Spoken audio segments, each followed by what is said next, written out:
My name is Svetlana Kreuzer.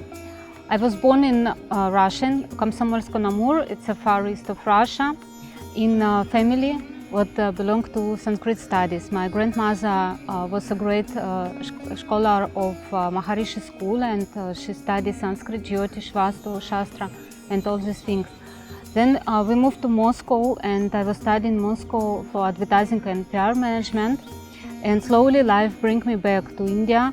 And I love Jyotish, I love Vastu, I love all these things what my grandmother did, and I work now for Sanskrit. Actually, I organize events, and also I work with computer linguistic projects and with books.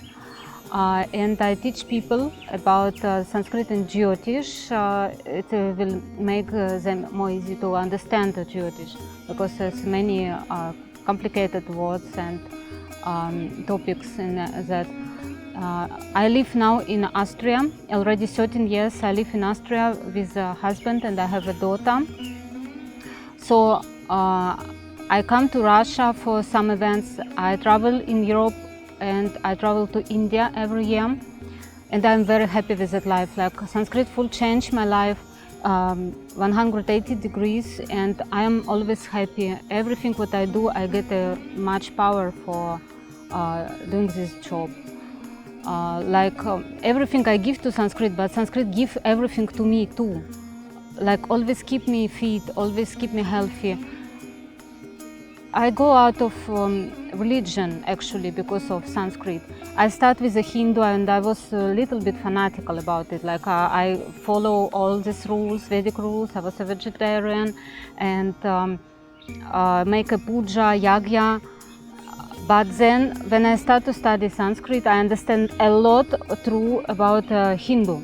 I understand what is a true Hindu, not a modern esoteric with a chakra and yoga. No, it's not like that.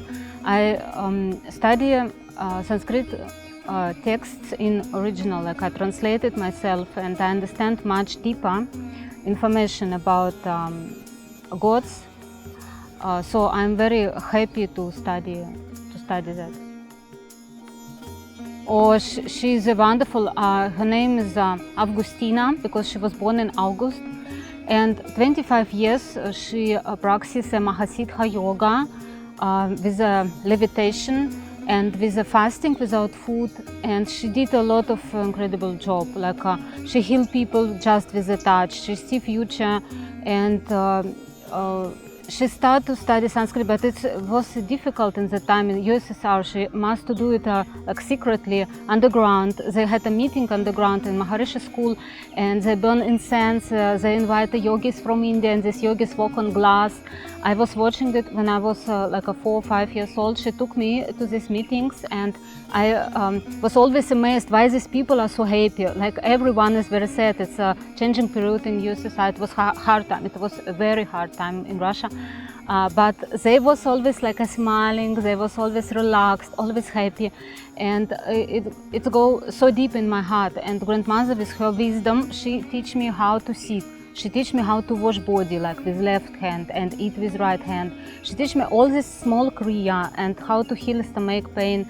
And she always chant mantra, Om Namah Shivaya mantra. It was her general mantra, and actually till end she was praying. Like, she prayed to Absolute, to Parabrahman, and she always give me a speech about the Absolute and Absolute reality. And when I was a small child, she tell me fairy tales about Rama, how Rama come to Russia. Like, she prolonged Ramayana. Like, she make Ramayana more interesting for me, like for child. She tells that Rama Prince come to Russia and mix it with Russian fairy tales. She was a wonderful person, and she was died a few years ago.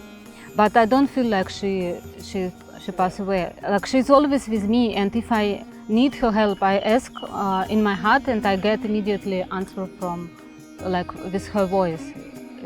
She's a wonderful. Sanskrit make your intelligence, your mind very stable and in order. Even you can see that in conference, people coming for conference, they place their shoes like in order in one line. It's Sanskrit people. No one can do it. some other people come and put shoes everywhere and in house, but Sanskrit people make everything correct in order. You see, it's no any issue here with the people, because they all was made from Sanskrit. Like they Sanskrit touches their mind, and this mind become perfect, like a brilliant. You don't can go back to messy life, because you have everywhere order in your head, in your soul, in your money, in your friend circle, everywhere. You just more structurized, like that. It's more than language. It's a path. It's a spiritual path without too much religion inside, because Sanskrit is a universal language.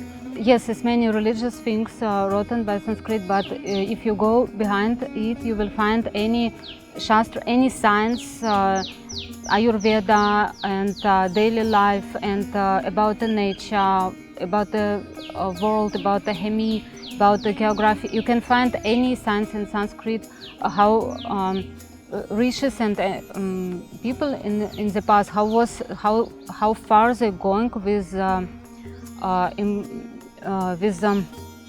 these topics. Like they go much farther. In some cases, they go much farther than modern scientists. Like they see beyond the science. They see a reason of it. And yes, Sanskrit is like universal language of Rishi. Thank you to base, to source. And in source, everything in order. When energy comes from source, it's in order. Then it's spread and it's become chaotical. But you come to source and you always stay in point of order. It's exactly in middle. You not fall in fanatism. Like you always stay in middle and stable. Because alphabet, Varnamala, it's perfect. You know, no one alphabet has so perfection in structure. No one alphabet. It's A, B, C, D, and what? But A, I, U. It's make your mind really in order, and this is main thing, because everything comes from mind. If your mind in order, then everything become perfect. Everything become in lines, like not in forest, but like in beautiful garden, I want to say.